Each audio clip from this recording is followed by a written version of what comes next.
यूँ तो देश ने सियासत के तमाम रंग देखे हैं, तमाम नेताओं को देखा, तमाम पार्टियों का उदय देखा, उनका अस्तकाल देखा, लेकिन इन दिनों सियासत में जो चटक रंग हैं, जो मसाला फिल्म जैसा एक टेम्परामेंट है, वो शायद पहली बार देख रहा देश। और वो सब संभव हुआ है आम आदमी पार्टी के प्राकट्य के चलते बाद। तो जिन लोगों को ये मसाला फिल्म टाइप ऑफ पॉलिटिक्स रोचक लगती है, आनंदकारी लगती है, मनोहारी लगती है, उन सब लोगों को आम आदमी पार्टी का कृतज्ञ होना चाहिए। मल्टी कलर दिख रहे हैं, मल्टी शेड सियासत में, और तू डाल डाल में पात पात, आप और इधर भाजपा, उधर आप इधर भाजपा। तो राजनीति में वसूली है, रंगदारी है, स्टिंग है, ऑडियो है, वीडियो है, मसाज है, स्पा है, चंपी है, सब है। इससे पहले कभी आपने इतनी चीजें एक साथ कहीं राजनीति में सुनी थी? नहीं। दिल्ली वाले भी पहली बार शायद ऐसे दृश्य देखने को उनको मिल रहे हैं, जो गदगदायमान कर रहे हैं पूरी दिल्ली को, क्या देश को। इससे पहले हरकिशन लाल भगत थे, मदन लाल खुराना थे, केदारनाथ साहनी थे, विजय मल्होत्रा थे, शीला दीक्षित थी। क्या राजनीति थी? कुछ गंभीर विषयों पर आरोप प्रत्यारोप हो जाते थे, बात खत्म। नहीं, अब देखिए क्या आतिशबाजी है दिल्ली से लेकर गुजरात तक, और जहां आम आदमी पार्टी और भाजपा में मुकाबला होगा वहां भाजपा ने एक स्टिंग ऑपरेशन जारी किया आज, जिसमें उसने कहा कि भाई आम आदमी पार्टी ने, उसके नेताओं ने दिल्ली नगर निगम के अधिकांश वार्ड्स के जो प्रत्याशी थे उनके टिकट बेच दी, और उसका एक पूरा विवरण दिया। उस विवरण को चाहे आप स्क्रिप्ट में पढ़ लीजिए, चाहे उसको दृश्यमान रूप में देख लीजिए, आनंद आ जाएगा, लगेगा कि कोई फिल्म देख रहे हैं। जो मैं नहीं कहता कि ये वीडियो जो जारी किया है बीजेपी ने, ये असली है कि नकली है, आजकल तो यानी क्या क्या हो जाए, लेकिन वीडियो है रोचक। एक महिला है, वो कहती भाई हमको टिकट चाहिए फला वार्ड से, तो जो कथित रूप से आपकी तरफ से ठेकेदार बनाए गए हैं या वसूली एजेंट कहिए, जो भी कहिए उनको, वो कहते हैं कि भाई जल्दी करो, टाइम नहीं, अब बुकिंग बहुत तेजी से जा रही है ऊपर। 110 वार्ड तो बुक कर चुके हम लोग फुल पेमेंट पे।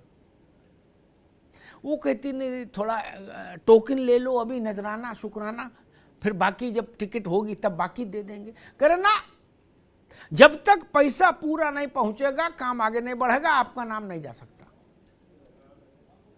ऐसे तमाम रोचक दृश्य हैं, आप देखेंगे तो आपको लगेगा कि हाँ, अब राजनीति ठीक दिशा में आ गई, ठीक दिशा में आ गई। खुला खेल फर्रुखाबादी, पर्दे का काम ही नहीं, न दाएं से न बाएं से। शनिवार को हमारी आपकी मुलाकात नहीं होती है, शनिवार इतवार। शनिवार को भी एक दृश्य छूट गया। देश भर में हमारे मित्रों ने हमको कहा कि आज इस पर कुछ कर ही दीजिए, लेकिन नहीं हो पाया। दिल्ली की तिहाड़ जेल से देश की हर जेल में बंद कैदी रश्क करने लगे। वो कह रहे कि भाई जेल हो तो तिहाड़ जैसी, और कमरा हो तो सत्येंद्र जैन जैसा, और मालिश और मसाज हो तो जैन साहब जैसी। हर जगह हाहाकार मचा है जेल में, और जो जेल से बाहर हैं वो भी करे हम जेल, हमें जेल भेजो, हम जेल भरो आंदोलन करेंगे। पूछो क्यों करोगे आंदोलन? देश की आजादी के लिए? ना, मसाज के लिए।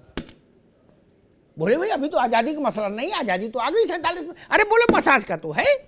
मालिश नहीं देख रहे थे? उल्टे लेट के मालिश, सीधे लेट के मालिश, चंपी, सब बिल्कुल, यानी कौन कौन से तेल लगा के बिल्कुल आनंद हो रहा।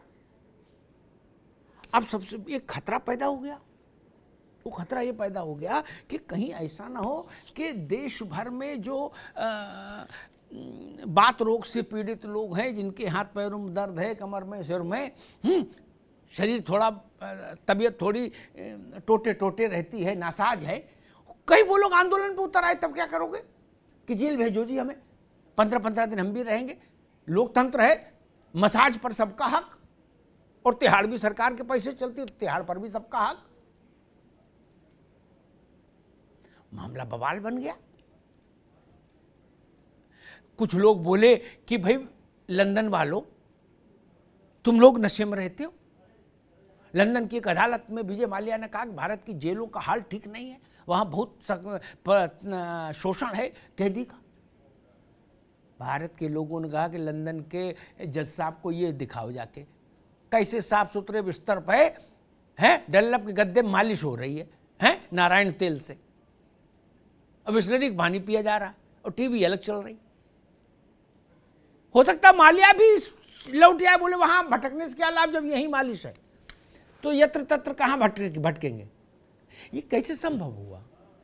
ये जब ये सब लोग प्रकट हुए, भाई प्रकट कृपाला दीन दयाला, तब ना संभव हुआ। उससे पहले राजनीति में ऐसा कहां था?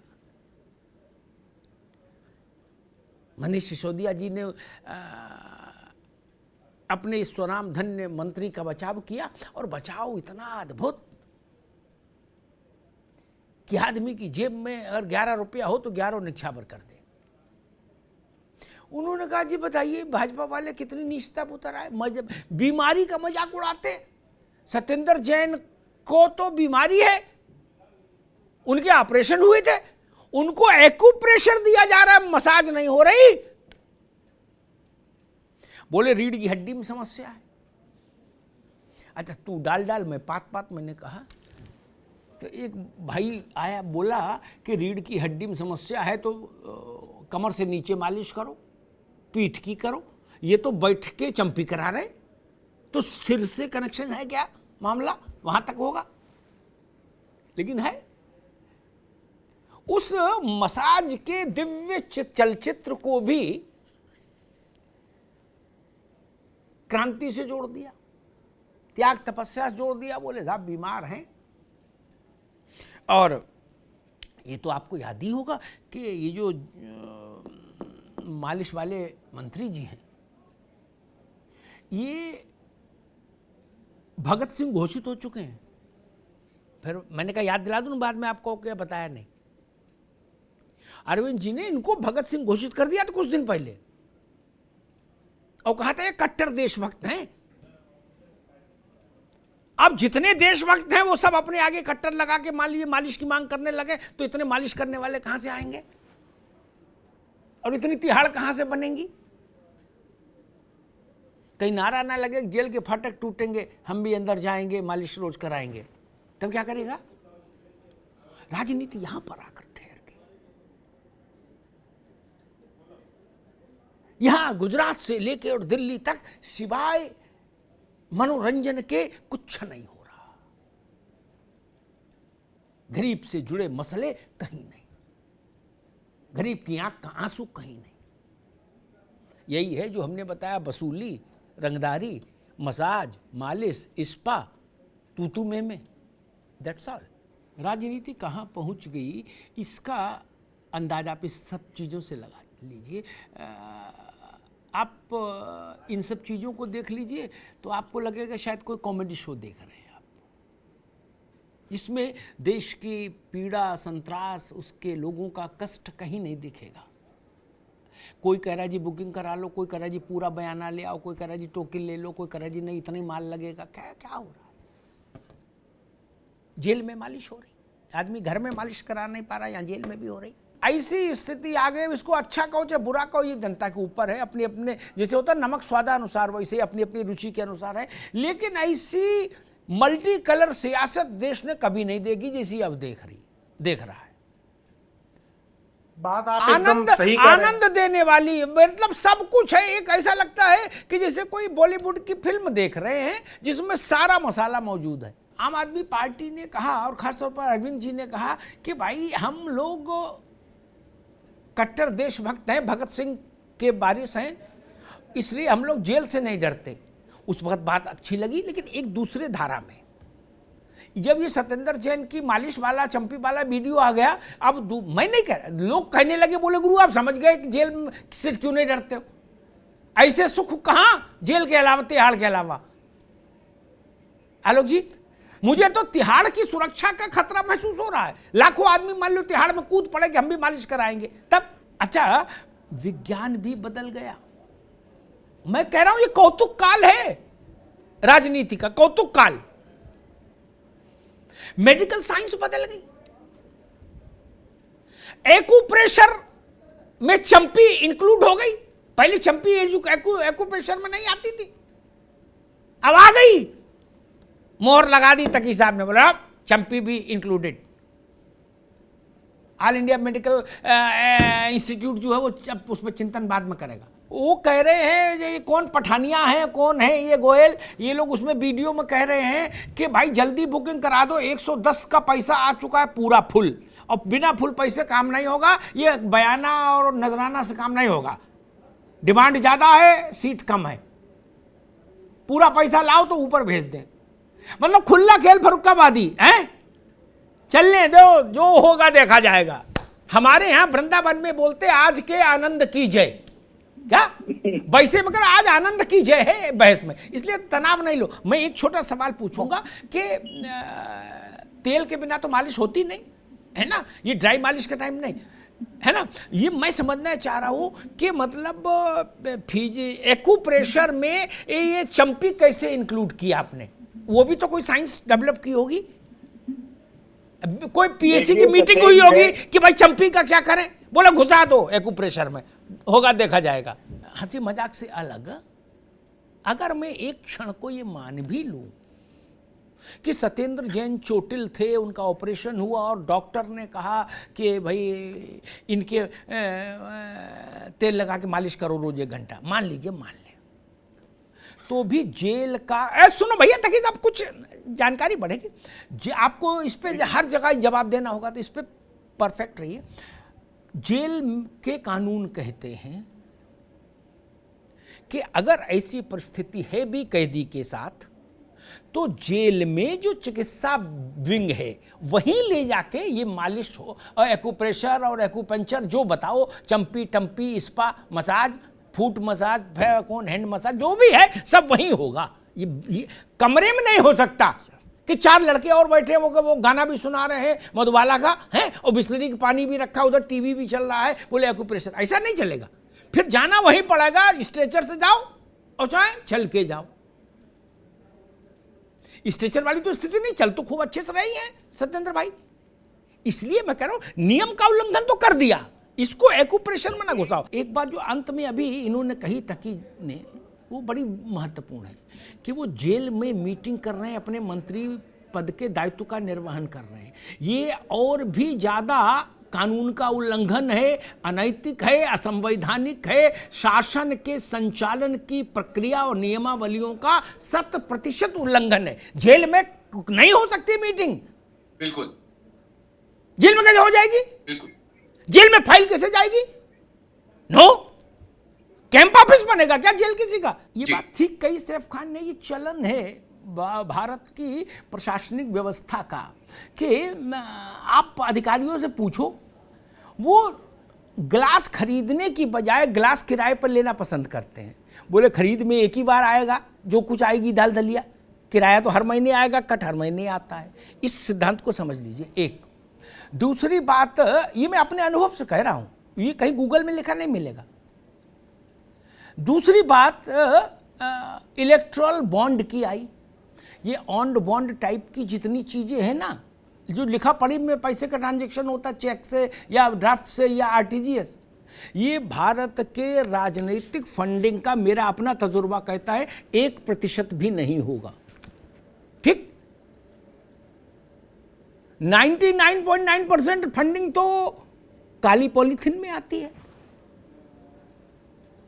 गाड़ी में आती है, ट्रक में आती है, टाटा 407 में आती है, छोटा हाथी में आती है, बड़ा हाथी में आती है। आपने कभी सुना कि चुनाव के समय में इलेक्टोरल बॉन्ड पकड़े गए गाड़ी में? नहीं ना। 2-2, 3-3, 4-4 करोड़ रुपए की गाड़ी छोड़ के भाग जाता आदमी पकड़ने को आए तो। ये पैसा कहां से बहता है? ये पानी है क्या कि बरसात में इकट्ठा हो रहा है? इसलिए ऑन बॉन्ड में मेरी कोई आस्था नहीं। ये सब ठीक है, दिल को बहलाने के लिए गली में ख्याल अच्छा है कि बॉन्ड जारी हो गया, ऑन बॉन्ड, इनसे क्या होता है यार? उसकी बात करो जो बोरी में रख के डिक्की में रखा है। चुनाव उससे होता है, बॉन्ड से कुछ हो रहा है। सारे देश भर के इलेक्टोरल बॉन्ड जोड़ लीजिए तो एक चुनाव में देश के 5 बड़े नेताओं की जनसभा का खर्चा नहीं होगा वो टोटल। बॉन्ड से क्या होगा? आटों की तरह जहाज उड़ रहे हैं, बॉन्ड से उड़ रहे हैं। ये है मसला। दिल्ली में एक दौर था जब HKL भगत थे, केदारनाथ साहनी थे, विजय मल्होत्रा थे, मदन लाल खुराना थे, फिर शीला जी और खुराना का युग रहा। तब राजनीति बड़ी शुष्क थी। लोग कह रहे भैया अब मजा आया है, तू डाल डाल मैं पात पात, उधर से आप आदमी पार्टी, इधर से भाजपा। बोले आप कम से कम लगता है जब थक जाओ तो थोड़ा न्यूज देख लो, दिल्ली से आई ऐसी कोई अच्छी सी, तो बोले माइंड फ्रेश हो जाता है। आम आदमी पार्टी कहती है कि भाजपा हमको काम नहीं करने देती, उसकी सरकार, और भाजपा के पास कोई काम नहीं, केवल केजरीवाल गाली देती है। ठीक, जब आप ये मानते हो मोहम्मद तकी कि भाजपा यानी केंद्र सरकार आपको कोई काम ही नहीं करने देती, ठीक, आप चाहते हो कि एक कप चाय पी ले, वो नहीं पीने देते। आप चाहते हो एक समोसा खा ले, नहीं खाने देते। जब जीने नहीं दे रहे आप, अरे सुनो भाई, जब जीने नहीं दे रहे आपको, तो तिहाड़ में ये मसाज पार्लर आपने खोल दिया, ये लोग नहीं रोक पाए भैया। वहां तो सीआईएसएफ है ना, तिहाड़ में आम आदमी पार्टी के वॉलंटियर तो सिक्योरिटी देने रहे, वहां तो पैरामिलिट्री फोर्स सिक्योरिटी दे रही है। वहां ये ब्यूटी पार्लर कैसे खोल दिया? अरे मसाज पार्लर। मैं आम आदमी पार्टी की बात मान लेता हूं, बड़ा अच्छा ऑफर दे रहे, सुन लो, जाके पीएससी में बताइएगा तो लोग कहेंगे कि आज ये असली चीज लाए हैं। जब आपने मान ही लिया कि सत्येंद्र जैन भगत सिंह का प्रतिरूप है और बिल्कुल ईमानदार है, कोई भी उसके साथ गड़बड़ नहीं, तो जब मालिश करा सकते हो तो खड़ामा आज शाम को जाके हाथ पकड़ के ले आओ, बाहर गाड़ी में बैठा लो और एमसीडी में घूम चुनाव प्रचार में लगाओ।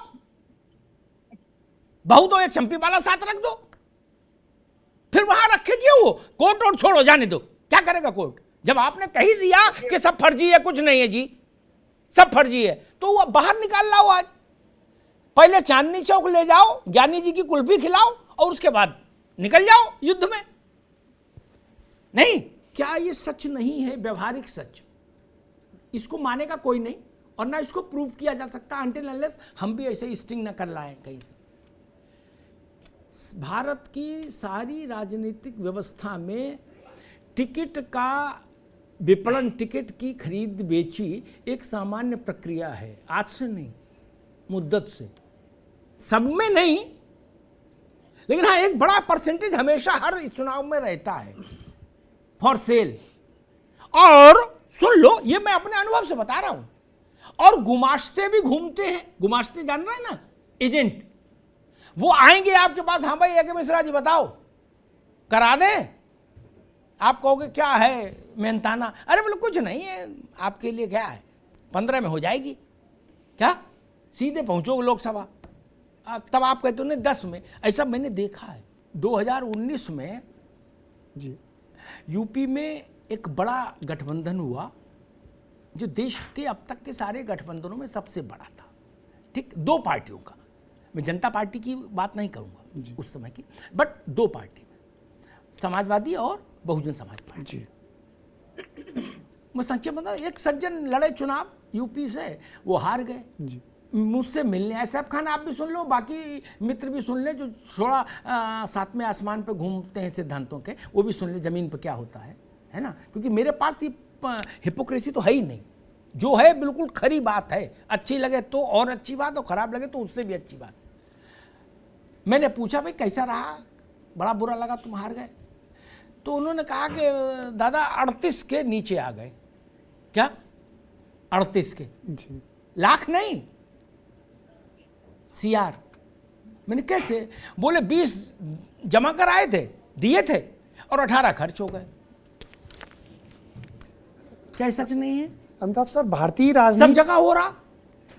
भारतीय राजनीति में ये पकड़े गए, ये मूर्ख थे अगली बार से, इसलिए और समझदार हो जाएंगे तो ऐसी बातें थोड़ा और हिफाजत से करेंगे, जहां ये मोबाइल रिकॉर्डिंग ना हो। जैसे अच्छा सेल्समैन होता है ना, कहीं जाओ, कपड़ों की दुकान पे जाओ, कहीं जाओ, वो आपके ऊपर रख के दिखाएगा, कहेगा यार ये देखिए सुभान अल्लाह आपके ऊपर क्या फब रहा है ये कुर्ता, क्या, और चेपी देगा आपके। ऐसे ही इसके सेल्समैन आते हैं, ठीक। अब ये नहीं कहेंगे अरे मैंने तो कभी नहीं सुना, आते हैं, ठीक। उत्तर प्रदेश से एक सज्जन आए मेरे पास, बोले भाई साहब 15 की डिमांड आ रही है, 13 में कह रहे डन करा देंगे, लड़ जाऊं क्या? मैंने कहा लोकसभा? बोले हाँ। मैंने कहा भाई देख लो, 15 और लगेगा खर्चा, चुनाव आयोग को जो खर्चा भेजा जाता है वो तो छोड़ दीजिए, वो क्या है, ठीक ना, खर्चा उतना ही होता है जितना मैं बता रहा। तो मैंने कहा भाई हार भी सकते हो यार, आप अपना बिजनेस कर रहे हो वही करो। बोलो भाई जब नहीं, जो आया है प्रपोजल लेके, वो कह रहा कि टिकट ना समझो इसको, चुनाव की टिकट नहीं समझो इसको, लोकसभा के एंट्री कार्ड समझो। खैर बाद में उनको विजडम प्रिवेल की, वो लड़े नहीं। ये बात यही वही उस शैली में यहां देख रहा हूं कि भाई 110 तो जमा कर गए, आपकी सोच में डूब रही हो, तत्काल लाओ, पूरा मोटा माल लाओ। भारत का लोकतंत्र तो इसी व्यवस्था चल रहा है सैफ खान भैया। मसला इतना ही नहीं, कार्रवाई कौन किस पे करे। जो एजेंट जाते हैं वो अपने आप एजेंट नहीं बनते, एजेंट बनाने का एक इम्तिहान होता है, पूरी प्रक्रिया होती है, ओरिएंटेशन प्रोग्राम होता है, उनको ब्रीफिंग दी जाती है कि कैसे बोलना है ताकि फंसो नहीं, और किन किन का नाम ले सकते हो, किन का कतई नहीं लोगे, चाहे डील हो या ना हो। कौन कार्रवाई करेगा भैया? ये भी तो सवाल है, करेगा कौन? क्या टिकट मोहम्मद तकी तो नहीं बांट देंगे, ना सैफ खान बांट सकते कांग्रेस में, ना टीना बांट सकती भाजपा में। और अगर एक भी उदाहरण ऐसा है कि पैसा गया और टिकट हो गई, तो इसका मतलब पैसा वहां तक गया जहां तक जाना चाहिए, जिनने टिकट की उन तक। ये कौन सी नई बात है? मैं तो ओपन सीक्रेट बता रहा हूं। दिल्ली में चले जाइए कि बहुत सारे प्रत्याशी जिनका पैसा लौट भी आया, लेकिन 5 लाख काट के। ये मैं तकी साहब को नई जानकारी दे दूं, 5 लाख काट के। बोले 5 लाख, बोले ऑब्जर्वर आए थे उनमें खर्च हो गया, उनको सेट करने के लिए ऑब्जर्वर में। ये है जमीन की सच्चाई। ये स्ट्रिंग में आई नहीं आई मुझे नहीं पता, लेकिन ये है 5 लाख रुपया काट के पेमेंट हुआ वापसी का।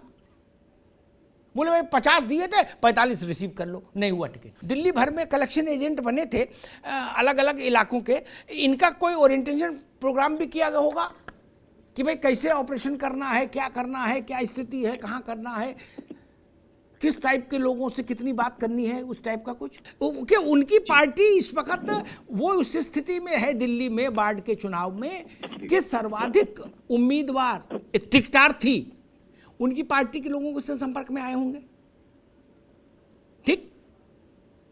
तो मैं तकी साहब जानना चाह रहा हूं, ये जो बालक सब घूम रहे हैं अलग अलग, गोयल और कौन पठानिया चटानिया जितने भी हैं, क्या एजेंट, इनका कोई चयन का प्रोसेस रखा गया होगा, इनके ओरिएंटेशन प्रोग्राम हुआ होगा? नहीं। मेरा अपना तजुर्बा है, जो ये कहे कि हम जीरो टॉलरेंस में हैं, समझ लो वहां खेल सबसे ज्यादा। जीरो टॉलरेंस जो बोले समझ लो वहां सब कुछ चलेगा। बाहर बोर्ड लगा दो जीरो टॉलरेंस, साइड वाली खिड़की खोल दो। मान लीजिए कल को all India physiotherapist association of India जो है वो इस ऐसी कोई मांग कर दे कि भाई ना ये जो है ये फिजियोथेरेपी का हिस्सा ना बताया जाए, हमारी क्लिनिक में लोग आ रहे हैं तोड़फोड़ कर रहे हैं, पटक पटक के डॉक्टर को मार रहे हैं, कंपाउंडर को मार रहे हैं, करे ऐसी वाली फिजियोथेरेपी करो, तब क्या होगा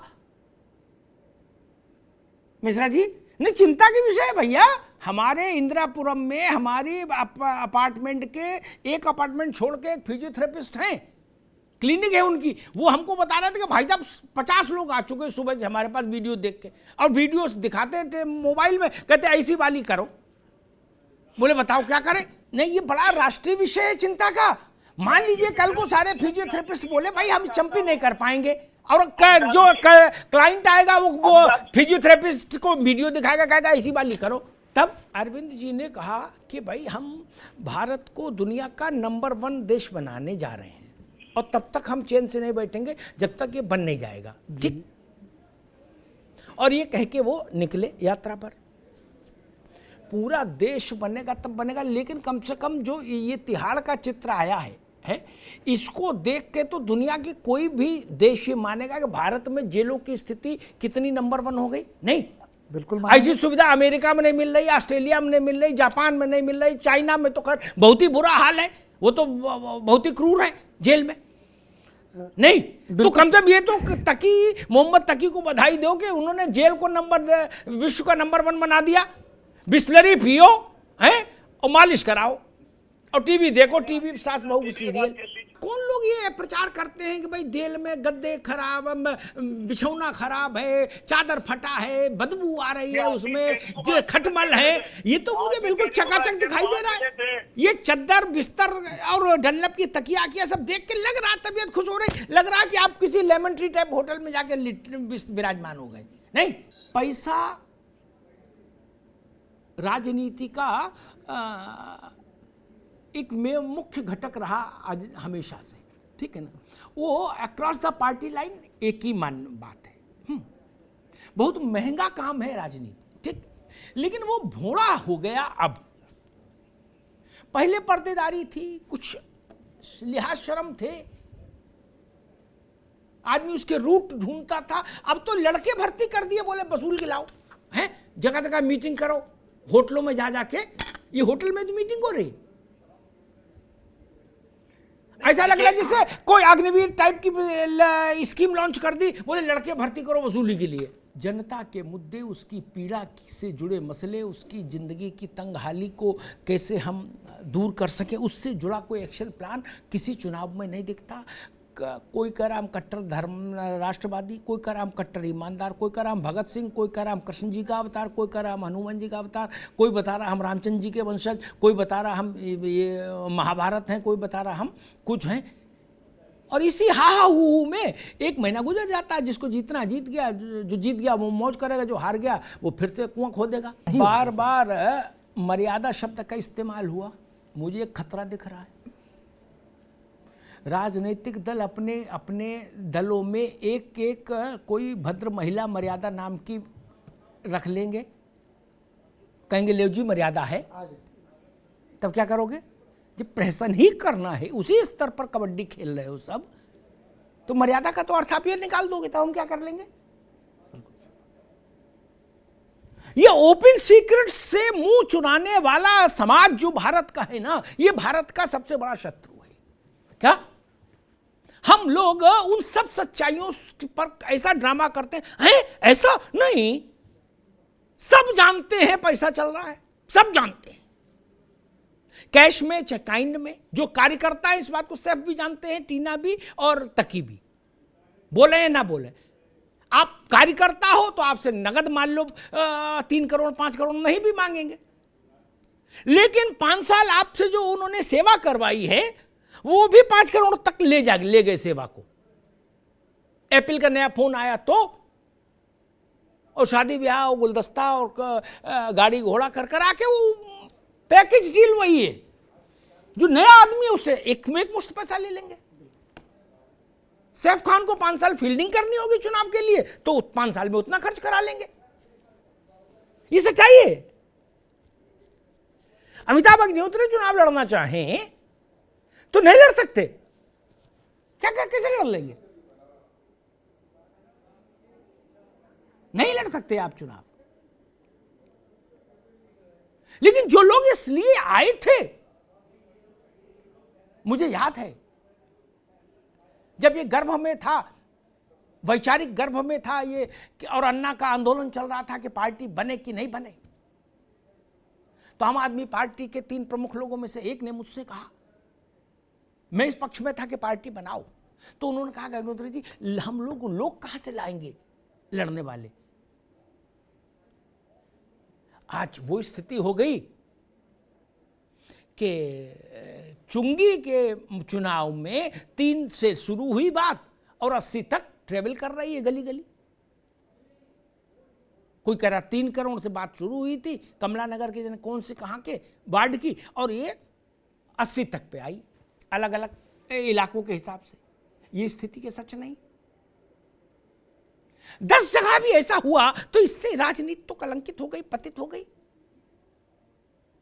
और जो लोग पैसा देकर आएंगे चुनाव लड़ने, टिकट हासिल करने, वो जीते हारे उनका मुकद्दर, उनसे आप जनसेवा की उम्मीद करते हैं तो फिर आपसे मूर्ख कोई नहीं। फिर जनता की बुद्धिमत्ता पर मुझे शक होगा। जो पैसा देकर जो 80 लाख, 1 करोड़, 2 करोड़, 3 करोड़ रुपए देके चुंगी की मेंबरी की टिकट लाया है, वो जीत जाएगा तो वो आपके गले में खड़ंजा क्यों डलवाएगा? और डलवाएगा तो उसमें 40% की जगह 70% कमीशन लेगा। तब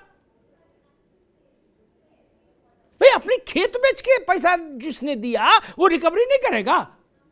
तो हमने राजनीति को किन हाथों में बंधक बना दिया, और इसके लिए सब दोषी हैं। आज पैदा हुए आम आदमी वाले भी और कल पैदा हुई दूसरी पार्टियों वाले भी, और सबसे पुरानी जो है अजिया सास सब राजनीतिक दलों की कांग्रेस, वो भी सारी गंगोत्री तो वहीं से आई। आज कौन है ऐसा जो लोहिया जैसा ये कह दे कि भाई नहीं, पैसे साधन और साधे दोनों पवित्र होने चाहिए। लोहिया जी आए कन्नौज, उनको बाय इलेक्शन में पर्चा भरना था, इटावा उतरे ट्रेन से, अर्जुन सिंह भदौरिया, कमांडर अर्जुन सिंह भदौरिया से लेकर सतदेव त्रिपाठी तक लोग मौजूद वहां लोहिया जी के इस्तकबाल में। एक जीप जुगाड़ करके बुलाई थी सबने, लोहिया जी से कहा इसमें बैठ जाइए। बोले जी किसकी जीप है, क्योंकि वो जानते थे हमारे पार्टी के कार्यकर्ता की तो हो नहीं सकती। बताया कि जी एक मछली का कारोबारी है, उसकी है। लोहिया जी ने कहा ना ना इसमें नहीं बैठ सकता ना, बस से चलूंगा, तांगा से चलूंगा, इससे नहीं जा सकता। तब जाके शुचिता बनती है। मर्सिडीज से घूम रहा है चुंगी का चुनाव लड़ने वाला, तब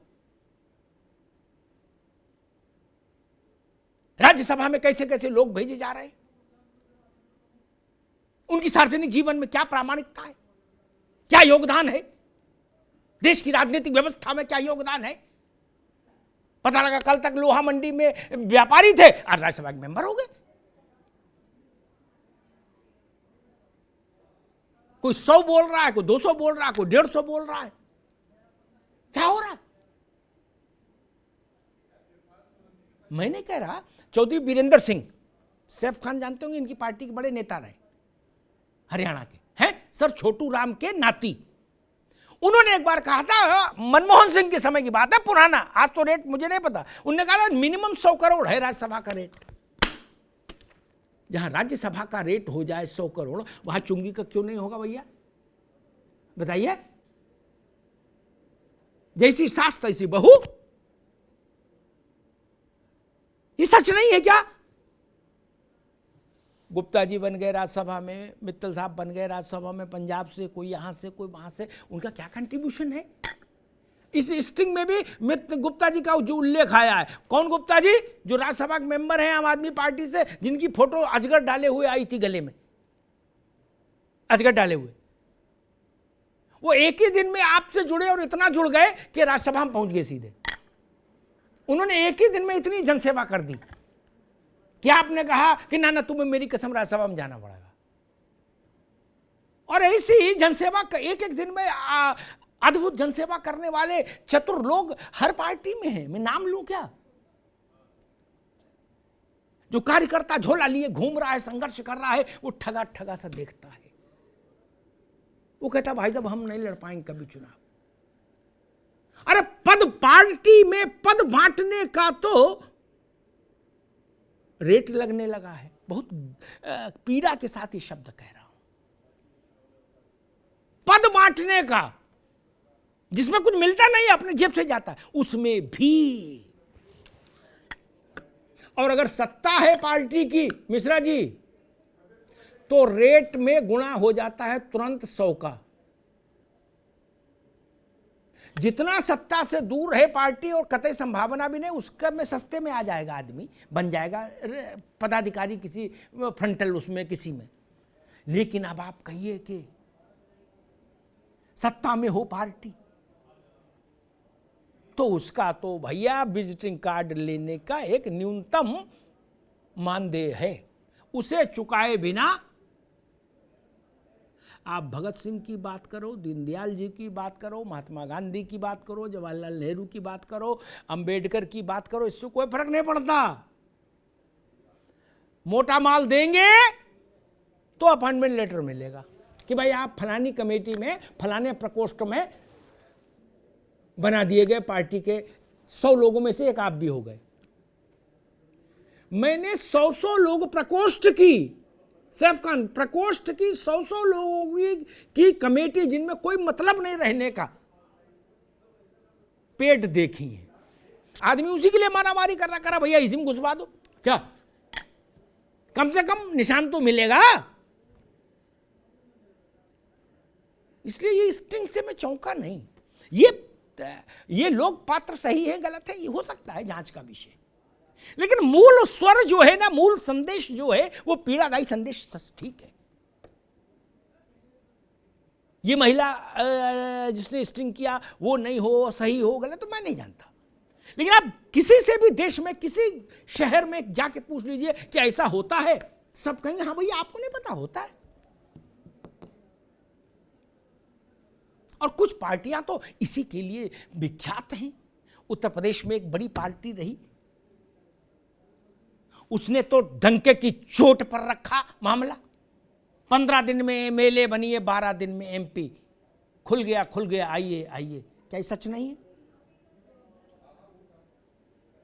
क्या सच नहीं है? अचानक से सैफ खान सो के उठे, कल तक पता लगा जूता बनाने की फैक्ट्री चला रहे, बोलो भाई साहब एमएलए बनूंगा। बोले आप कभी राजनीति में रहे? बोले नहीं। बोले लेकिन फलाने बता रहे थे कि ये रेट है, मैं पे कर दूंगा। क्या टिकट लिया, जीत के एमएलए हो गए। ऐसे एमएलए बने लोग, ऐसे एमपी बने। जमीन पर संघर्ष कौन करेगा और क्यों करेगा? और भाई साहब माफ करिएगा, जो पैसा दे के अब टिकट लाया और पैसा पानी की तरह बहा के जो जीता, वो ना देश सेवा करेगा, ना राष्ट्र सेवा करेगा, ना कट्टर होगा, ना सट्टर होगा। वो ही देखेगा जितना लगाया उसका डबल घर में कैसे आए। धन्यवाद।